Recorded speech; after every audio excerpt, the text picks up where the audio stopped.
नमस्कार।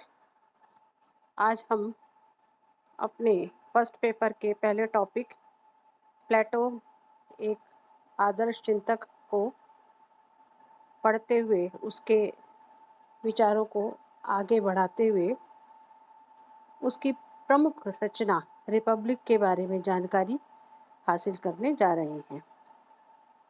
प्लेटो की महानतम रचना रिपब्लिक के बारे में हम जब अवलोकन करते हैं तो सर्वप्रथम दिखाई देता है कि शायद दुनिया में इससे सर्व इससे महानतम और सर्वश्रेष्ठ कृति हो ही नहीं सकती थी उस काल के अंदर।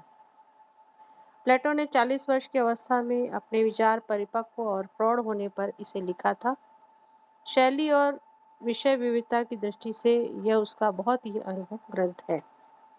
आकार की दृष्टि से रिपब्लिक प्लेटो के अन्य सब ग्रंथों से बड़ा होते हुए भी उसका जो अंतिम ग्रंथ था द लॉज से छोटा है, किंतु महत्व की दृष्टि से यह बहुत बड़ा है। रिपब्लिक नाम से कुछ भ्रांति हो जाती है, क्योंकि आधुनिक काल में इस शब्द का प्रयोग एक विशेष प्रकार की शासन प्रणाली गणराज्य के लिए होता है, किंतु प्लेटो ने इसका प्रयोग इस संकुचित अर्थ में नहीं किया।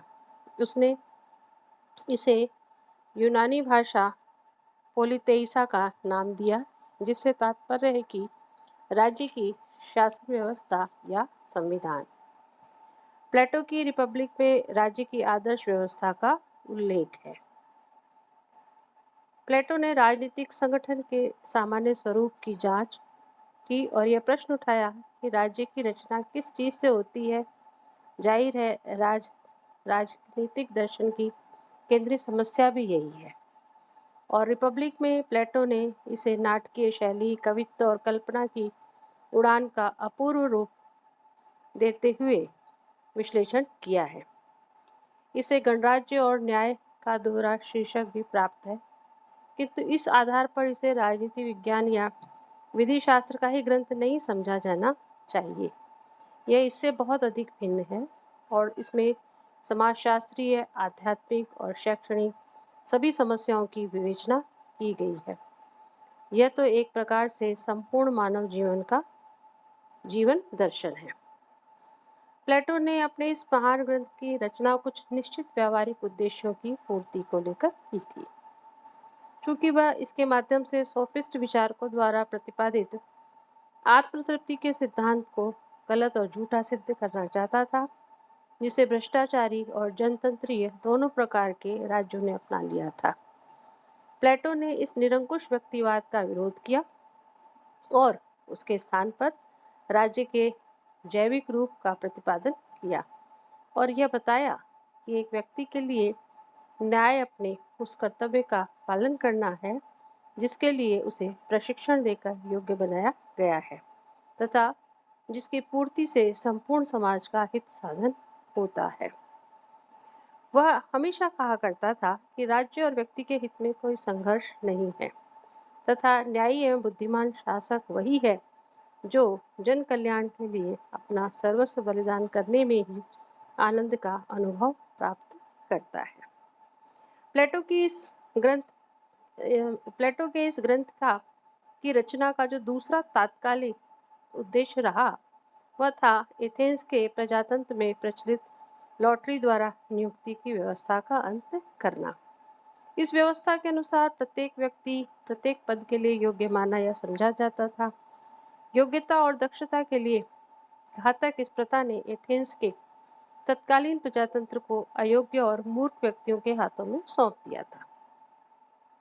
अतः प्लेटो ने शासन संचालन को एक कला सिद्ध करते हुए उसके लिए प्रशिक्षण आवश्यक बताया, जिससे प्रशिक्षित व्यक्ति ही शासकों के रूप में कार्य करे। इसके लिए उसने एक ऐसे शासन तंत्र का निर्माण किया जिसमें स्वार्थपरता के स्थान पर सर्वोदय का भाव हो, परस्पर फूट की जगह एकता हो तथा अनुभवहीन शासकों की अकुशलता के स्थान पर क्षमता और योग्यता का शासन हो।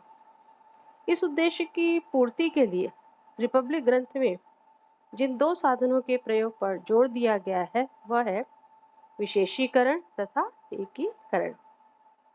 अपनी रिपब्लिक की रचना करने का प्लेटो का जो तीसरा उद्देश्य रहा वह था कुशासन का अंत करना। तत्कालीन यूनानी नगर राज्यों में शासक वर्ग द्वारा शासित शक्ति का प्रयोग खुलेआम अपने स्वार्थों की पूर्ति के लिए किया जाता था। अतः उनमें और शासितों में निरंतर संघर्ष चलता रहता था, जिसे क्रॉसमैन ने वर्ग संघर्ष के नाम से भी पुकारा है। इस वर्ग संघर्ष का फल कुशासन के रूप में प्रकट होता था। इसका कारण राज्य की तरफ से किसी भी प्रकार की शिक्षा प्रदान किए जाने की व्यवस्था का न होना। फलस्वरूप अपनी संतानों को शिक्षित करने का व्यय माता पिताओं का स्वयं को उठाना पड़ता था।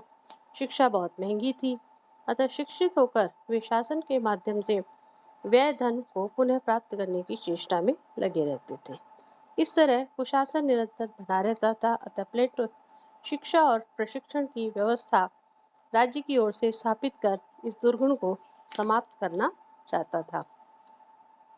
इस प्रकार हम देखते हैं कि प्लेटो का अपने महान ग्रंथ रिपब्लिक की रचना का मूल उद्देश्य समाज में व्याप्त हिंसक, स्वार्थपरता, वर्ग संघर्ष एवं कुशासन जैसे रोगों का उपचार करना और समाज को इससे मुक्त कर उसे स्वस्थ और आदर्श रूप प्रदान करना था। इस उद्देश्य की प्राप्ति के लिए उसने राजनीतिक शक्ति को निस्वार्थ और जनहित की भावनाओं से पूर्ण व्यक्तियों के हाथों में सौंपने का प्रस्ताव किया, जिससे वर्ग संघर्ष और राजनीतिक स्वार्थपरता का रोग दूर हो जाए। उसका विचार उसकी दार्शनिक राजाओं द्वारा शासन की प्रसिद्ध धारणा में भी अभिव्यक्त हुआ और प्लेटो ने एक आदर्श राज्य की कल्पना को साकार करने का एक विश्लेषणात्मक ढंग अपनी पुस्तक के माध्यम से प्रस्तुत किया। रिपब्लिक में दार्शनिक प्लेटो के समस्त चिंतन का केंद्रीय विषय आदर्श राज्य है। अपने आदर्श राज्य